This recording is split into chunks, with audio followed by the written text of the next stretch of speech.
Hey Internet, I'm Mike and I have opinions. I've talked about video games before, and I want to revisit the topic a little bit today as since then I've been playing a 3DS recently from Nintendo.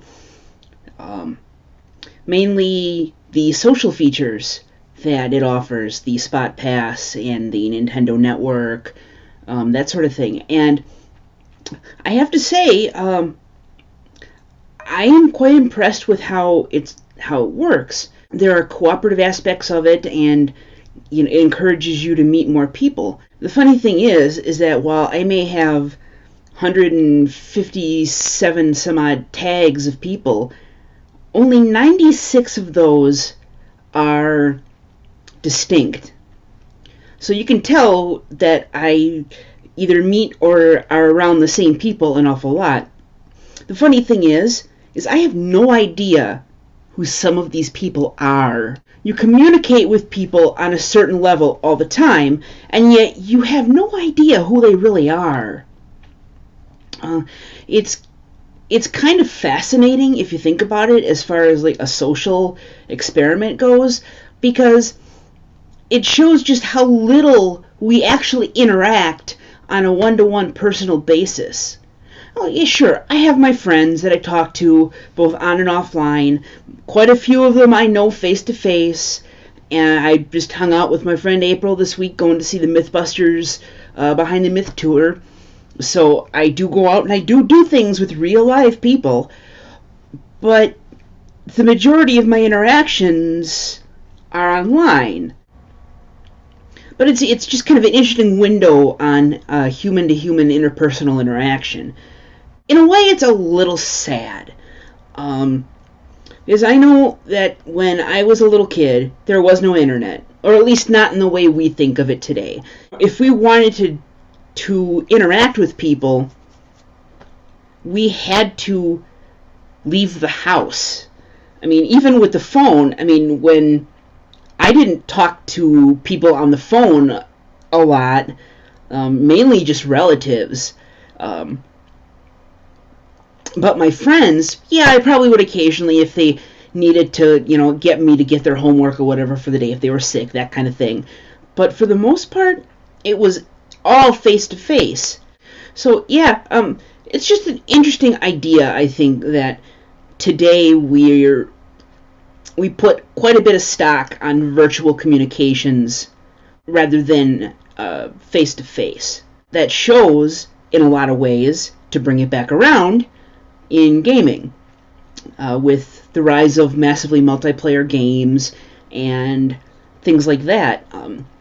Everything today has a social feature to it, whether it be the casual game on Facebook or, the 3DS, which is pretty much, it's not every game is enabled this way, but I know at least Animal Crossing, A New Leaf, has a set of features that work solely for an online component. And as far as I know, though I haven't gotten very far in it yet, Pokemon X and Y have the same idea, where you can have live battles between you and your friends over the internet or over the connection. So I think everything today has to be social. And games especially, because I think without that social aspect, games wouldn't nearly be as fun.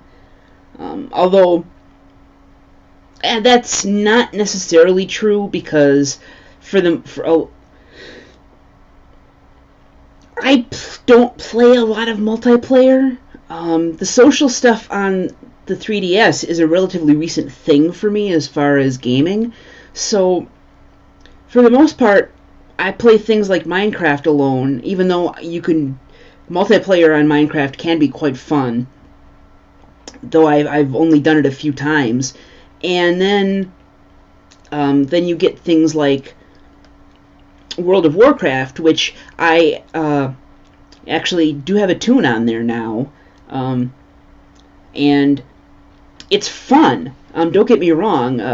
Actually, a friend of mine helped me out kind of with a few things there, so I could get started on different things, and it was fun to be able to talk with her and to just kind of play around in that setting.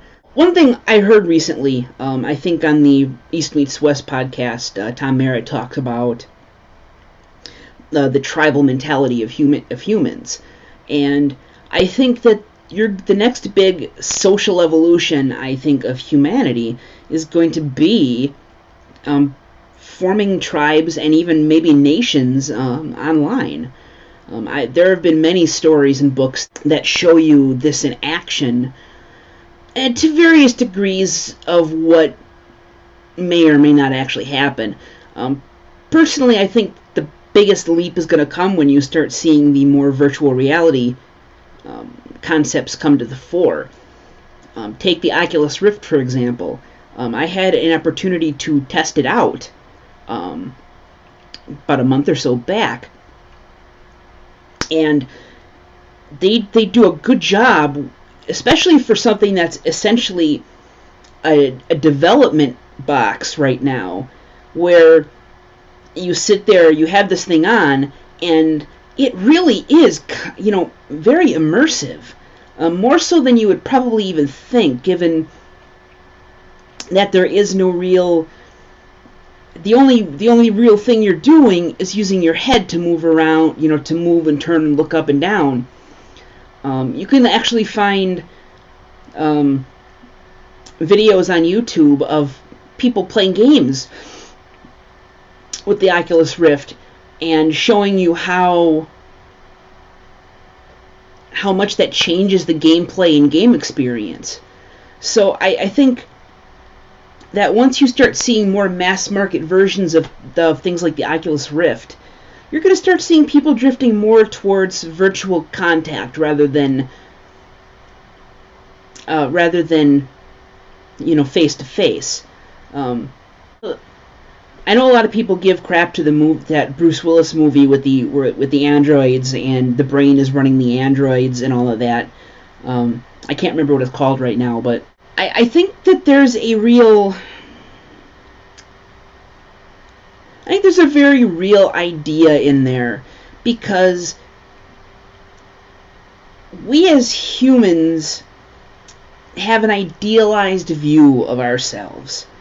And I think that when you have something that has the potential to show an idealized version of ourselves at all times with all interactions, humanity is going to start drifting towards that.